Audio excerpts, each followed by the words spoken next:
یہ اس دن کی بات ہے جب میں 2 روپے کا دہی لینے مجید کی دکان پر جا رہا تھا۔ ساری گلی بچوں سے بھری ہوئی تھی۔ صبح کا وقت تھا اور صبح کے وقت غریبوں کے گھروں کی گلیاں اور نالیاں بچوں سے بھری ہوتی ہیں۔ میرا دھیان اوپر کی طرف تھا۔ گلی کے درمیان میں سے کسی پتنگ کی ڈور گزرتی دکھائی دے رہی تھی۔ ڈور میں خاصا تناؤ تھا، جس سے لگ رہا تھا کہ پتنگ یا تو کہیں پھنسی ہوئی ہے یا پھر دوسری طرف سے بھی ڈور کسی کے قبضے میں ہے۔ اچانک ڈور ڈھیلی پڑ گئی اور نیچے کی طرف آنے لگی۔ یقیناً کسی ایک طرف کا سرا ٹوٹ گیا تھا۔ پتنگ لوٹنا میرے لیے بس لوٹنے سے بھی زیادہ مسرت بخش عمل ہوتا ہے۔ ڈور ڈھیلی پڑتی دیکھ کر مجھے سب کچھ بھول گیا۔ میں نے خالی پیالہ ایک طرف رکھا اور اچھل کر ڈور کی طرف ہاتھ مارا۔ محلے کے اور بھی کئی لمبے لڑکے اس کار خیر میں شریک تھے، تاہم میں ذرا زیادہ قریب تھا۔ ڈور تو میں نے پکڑ لی، لیکن دوسرے لڑکوں نے باقی پتنگ کا ستیہ ناش کر کے رکھ دیا۔ ایک عجیب سی دھما چوکڑی مچ گئی تھی۔ سب لڑکے ایک دوسرے کے اوپر گرے ہوئے تھے۔ میرا تو دم گھٹنا شروع ہو گیا تھا۔ میں نے چیخو پکار شروع کر دی، ہائے مر گیا، ہائے میرا سانس۔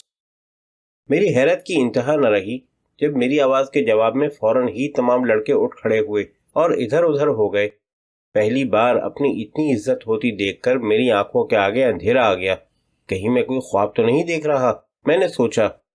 اس سے پہلے کہ میں اپنے دل سے مزید کوئی رائے طلب کرتا، ایک شور سا اٹھا اور ذرا سی دیر میں ساری گلی خالی ہو گئی۔ میں ڈر گیا، کہیں سامنے والے ملک صاحب کا کتا تو نہیں کھل گیا۔ عموماً اس کے کھل جانے پر ہی گلی میں یوں ویرانی چھاتی تھی۔ میں ایک جھٹکے سے کھڑا ہو گیا۔ سامنے نگاہ پڑتے ہی میرے ہاتھوں کے کبوتر اڑ گئے۔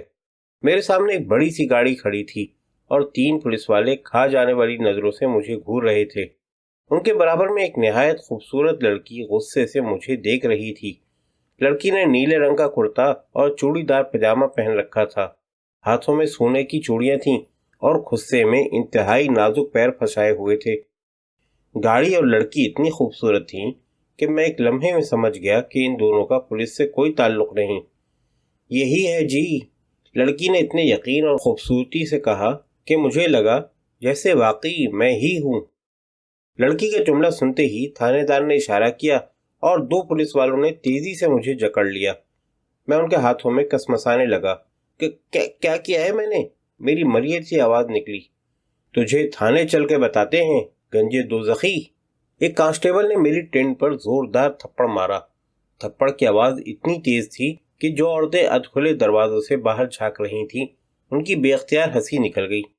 مجھے یکدم الہام ہوا کہ میں ذلیل ہونے والا ہوں۔ اصل میں مجھ پر اللہ تعالیٰ کا خاص کرم ہے۔ میں نے اکثر نوٹ کیا ہے کہ مجھے آنے والے وقت کا پہلے سے اندازہ ہو جاتا ہے۔ مجھے یقینی الہام تھا کہ میری ٹینٹ مسلسل خطرے میں ہے۔ سمجھ نہیں آ رہا تھا کہ لڑکی مجھے گرفتار کرانے پر کیوں تلی ہوئی ہے اور اس نے کس جرم میں مجھے پہچانا ہے۔ میں لڑکی کی طرف منہ کر کے گڑ گڑایا، دیکھیں جی آپ کو غلط فہمی۔ میری آواز پوری ہونے سے پہلے ہی میری ٹینٹ پر کانسٹیبل کا کھلا ہاتھ پڑا اور مجھے یوں لگا جیسے میرے سر پر اسٹیل کی پرات آ گری ہو۔ پہلی دفعہ احساس ہوا کہ اگر میرے سر پر بال ہوتے تو مجھے اتنی چوٹ نہ لگتی۔ تھانے دار نے بھی شاید میری بات کا برا منایا تھا۔ چیخ کر بولا، ابے میڈم فہمی کو غلط کہہ رہا ہے، میں تیری ٹینٹ پھاڑ دوں گا۔ غالباً لڑکی کا نام فہمی تھا اور میرے غلط فہمی والے لفظ کو وہ لڑکی کے ساتھ منسلک کر رہے تھے۔ آپ اسے گرفتار کر لینا، فہمی نے تھانے دار سے ضد کی۔ اب میں اسے کیا بتاتا کہ میں تو واقعی گرفتار ہو چکا تھا۔ آپ فکر نہ کریں میڈم جی، ہم ابھی اسے تھانے لے کر جائیں گے، چلو بٹھاؤ اسے۔ اس نے سپاہیوں کو اشارہ کیا۔ لیکن وہ میرا دہی والا پیالہ، میں ابا کو تو بتا دوں۔ ارے کوئی ہے، ارے رکو تو صحیح۔ وہ مجھے گھسیٹتے ہوئے گاڑی میں ڈالنے لگے۔ غالباً اس شور شرابے کی اطلاع اماں کو بھی مل گئی تھی۔ اس سے پہلے کہ تھانے والے مجھے گاڑی میں ڈالتے، اماں بھیڑ کو چیرتی ہوئی آگے آ گئیں۔ کیا بات ہے؟ کیوں میرے بیٹے کو پکڑا ہے؟ یہ تمہارا بیٹا ہے؟ تھانے دار نے میری طرف اشارہ کیا۔ اماں تھانے دار کی بات سن کر یکدم چونک گئی۔ قریب ہو کر پوری تسلی سے میرا جائزہ لیا، پھر پورے اعتماد سے بولی، ہاں میرا ہی ہے۔ تھانے دار نے مونچھوں کو تاؤ دیا، تمہارے بیٹے نے اس میڈم کا پرس چھینا ہے۔ اماں نے حیرانی سے پہلے لڑکی کی طرف دیکھا، پھر میری طرف دیکھا۔ کمالے، پیسے کدھر ہیں؟ میں سمجھا شاید وہ دہی والے پیسوں کا پوچھ رہی ہیں۔ بے اختیار میرے منہ سے نکلا، جیب میں ہیں۔ یہ سنتے ہی تھانے دار زور سے اچھلا۔ دیکھا دیکھا، مان گیا نا گنجا پاپی۔ اس نے تیزی سے میری جیب میں ہاتھ ڈالا اور ایک جھٹکے سے باہر نکالا۔ 2 روپے کا سکہ اس کے ہاتھ میں چمک رہا تھا۔ وہ دھاڑا، باقی کی رقم کہاں ہے؟ میری جان نکل گئی۔ باقی کی رقم ابا کے پاس ہوگی، مجھے تو انہوں نے صرف 2 روپے ہی دیے تھے۔ اوہ، تو پورا گینگ ہے، باپ بھی اس کا ساتھی ہے۔ چلو پکڑ لو اس کے باپ کو بھی۔ تھانے دار پوری قوت سے چیخا اور گاڑی میں سے 2 سپاہی نکل کر ہمارے گھر کی طرف لپکے۔ ابا صحن میں بیٹھے کلی کر رہے تھے۔ پولیس کو اندر آتے دیکھا تو چکر کھا کر نزدیکی موڑے کو پکڑ لیا۔ کیا بات ہے جی؟ ابا نے زیر لب کلمے کا بیت شروع کر دیا۔ تم ہو کمالے کے باپ؟ کمالے کا نام تو درزی ہی بتا سکتا ہے جی، مجھے کیا پتا؟ ابا ڈگمگائے۔ ابے ناپ نہیں پوچھا، باپ پوچھ رہے ہیں، باپ۔ تم اس کے باپ ہو؟ ابا مزید دبک گئے۔ بس جی، اس کی ماں تو یہی کہتی ہے، پر جی اللہ کی قسم میں نے کبھی زور نہیں دیا۔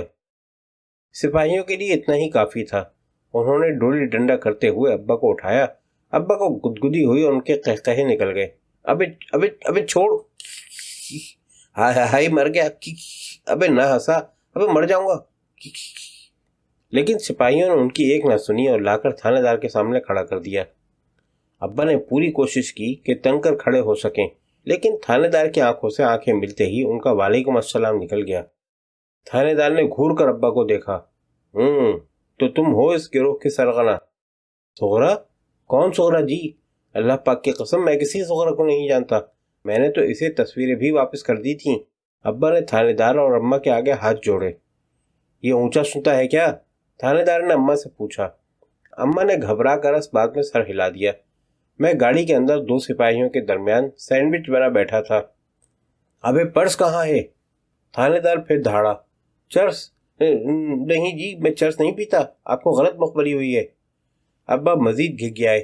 ابے چرس نہیں، پرس؟